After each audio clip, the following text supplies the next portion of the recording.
it, where to tie it, when to tie it, how the buckle went. Does that throw anybody off?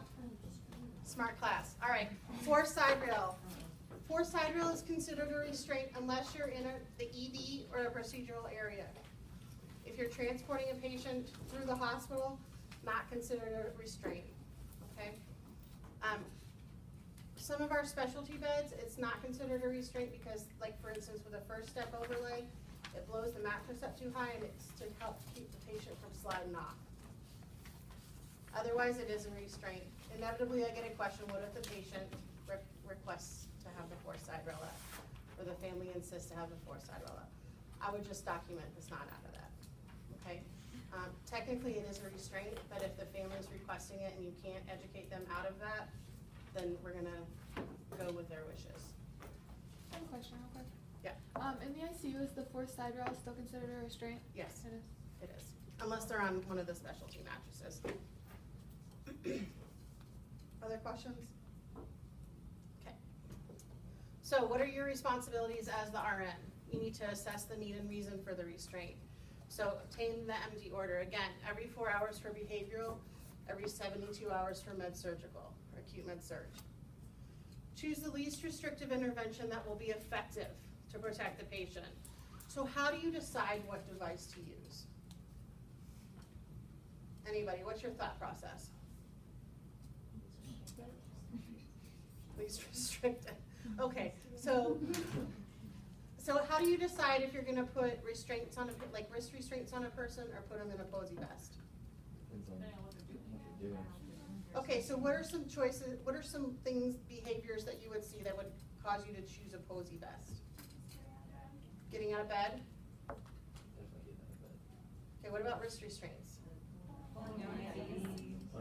I should have started there, that's much easier, right? There's more things that we see. But so you guys understand like how to decide what the least restrictive thing is. You're not gonna put somebody in locked leathers if you're trying to keep them from pulling out an IV, right? Probably wrist restraints will be adequate for that. Okay. Versus, you're not gonna put a patient you're trying to keep from pulling out an IV in a posy vest, because that's not gonna accomplish what the goal is. All right, apply the restraint competently. We just saw you guys all do a single release knot, and then again to the movable part of the bed frame, not the side rails. Educate the patient and family about the need for restraint as soon as possible, but definitely before the end of the shift. This applies to night shift too. So if you have to restrain grandpa at 2 in the morning, we need to let somebody know about that before the change of the shift. Okay, the last thing you want is for a family member to show up and grandpa's tied down and nobody knows about it, okay? So please make sure that you are educating your families about the reason for the restraint and what the behavioral goals are to get the restraint released, okay? Any questions about that? Well, monitor according to policy. Okay, this is where it gets complex. So for non-violent restraint use, we're monitoring them every 15 minutes and documenting every 2 hours. And this is after the first hour of the reassessment, okay? So you're gonna do a reassessment at 1 hour and then it's every 2 hours where we're gonna document. For behavioral restraints, and this includes suicide prevention, we are gonna enlist an allied Barton security guard to be with the patient for constant observation. Then we need to document every 15 minutes. Either an RN or you can delegate this to an unlicensed person. Every hour though, the RN needs to document about that patient.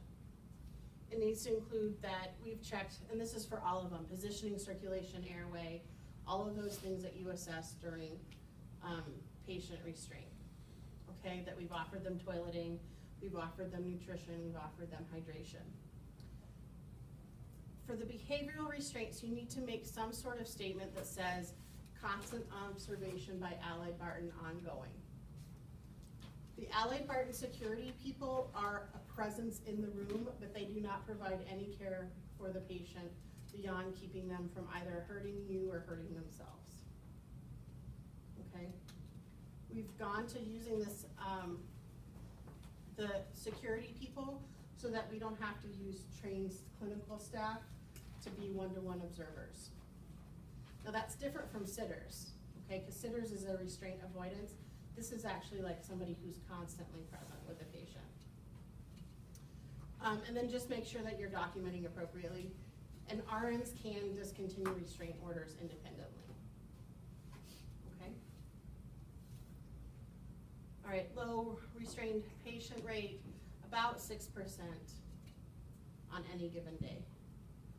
This is a little bit old data. I'm having trouble coming up with the new data, but the point is, try other things besides restraining your patients.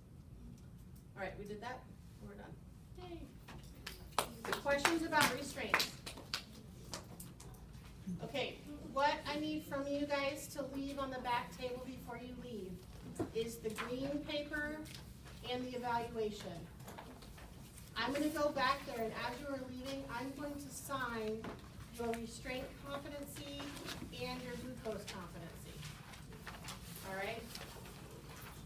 And then you will take that whole packet and give it to your educator. Yes, ma'am. I do have another restraint.